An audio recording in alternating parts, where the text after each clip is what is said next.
कुछ दिन पहले पुलिस जो है वो अश्लीलता वाले कांड को लेकर राज कुंद्रा को उनके जुहू वाले बंगले पर लेकर गई थी, जहां पर राज कुंद्रा और शिल्पा शेट्टी दोनों को आमने सामने बैठाया गया था। उनसे सवाल जवाब किए जा रहे थे।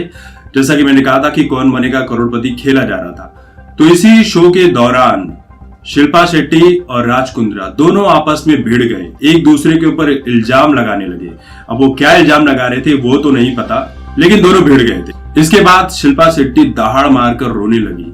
हाय रे दैया, मेरी जिंदगी खराब हो गई, कैसा पति मिला है जिसने मेरी जिंदगी बर्बाद कर। तो खैर यही बात है कि क्या हुआ वो नहीं पता, लेकिन इल्जाम एक दूसरे के ऊपर लगा रहे थे। कहने का मतलब ये है कि ये बातें सुनकर ऐसा लग रहा है कि शिल्पा शेट्टी को भी ये सारी चीजें पता थी कि पति देव क्या कांड कर रहे हैं। जब तक पैसे आ रहे थे तब तक सब कुछ सही है, जब गड़बड़ हो गई तो भैया झगड़ा कर रहे हैं आपस में मिलकर।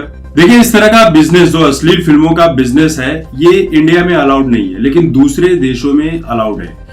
तो इसलिए राज कुंद्रा ने इस बिजनेस की शूटिंग जो है वो तो इंडिया में कर रहा था। भैया मालाड का जो मठ है वहां पे बहुत सारे बंगले हैं, वहां पर किया जा रहा था, लेकिन उसे वी ट्रांसफर के जरिए भेजा जा रहा था लंदन, अफ्रीका, दुबई और यहाँ पर ब्रांचेस खोलकर रखे गए थे। बहुत सारे विदेशी पैसों का लेन देन, बहुत सारे लोगों के अकाउंट में पैसे ट्रांसफर किए जा रहे थे। यहां तक कि राज कुंद्रा के लिए एक शख्स ऐसा भी है जो दाऊद गिरोह का इंसान है। जो दाऊद के लिए काम करता है वो राज कुंद्रा के लिए भी काम किया करता था इस फिल्म में।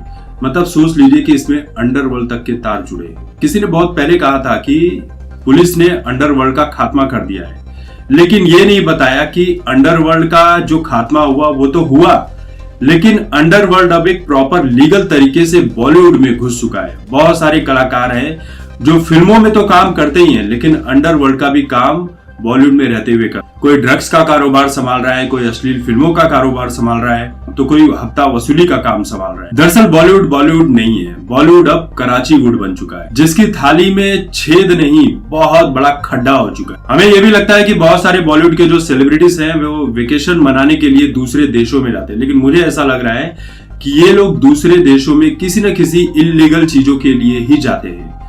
बहुत सारी एक्ट्रेस ऐसी है जो शादी के बाद भी और शादी के पहले भी बड़े बड़े जो दुनिया के बिजनेसमैन हैं और सेलिब्रिटीज हैं, इनके साथ भैया जो शादी के बाद वाला सीन होता है ना, ये सब करने के लिए भी जाते हैं। राज कुंद्रा में कितने राज हैं वो तो फिलहाल धीरे धीरे सामने आ रहे हैं, लेकिन बॉलीवुड में कितने राज हैं ये सामने आना बहुत जरूरी है, क्योंकि बॉलीवुड अब बॉलीवुड नहीं रह चुका है। ये हर तरह से बर्बाद हो चुका है। बर्बादी की शुरुआत तो उसी दिन हो गई जिस दिन सुशांत सिंह राजपूत की मौत हुई, वरना ये सब मामले तो पहले भी छोटे मोटे आया करते थे और दब जाया करते थे। लेकिन सुशांत सिंह राजपूत की मौत के बाद जब सुशांत को इंसाफ दिलाने की बात आई, तब लोगों में जागरूकता आई, लोगों की आंखें खुल गई, और उसके बाद से जो बॉलीवुड का विरोध चल रहा है वो अभी भी चल रहा है, आगे भी चलता है।